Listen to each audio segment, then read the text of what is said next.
Hi everyone, on Windows 11 you can enable an option to download and install the latest non-security updates automatically ahead of monthly patch. As part of the maintenance process for the operating system, Microsoft releases quality updates every second Tuesday of the month, also referred to as Patch Tuesday or Update Tuesday.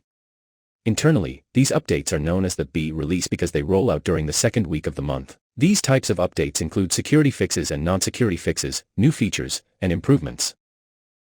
This guide will teach you the steps to receive optional update previews with the new fixes, features, and changes before they become available to everyone on Windows 11. Use these steps.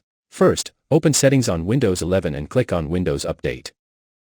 Next, turn on the Get the latest updates as soon as they're available toggle switch and enable latest features updates. Once you complete the steps, the system will receive updates from the D release containing non-security fixes, new features, and improvements that Microsoft plans to roll out as part of the monthly maintenance update on Windows 11.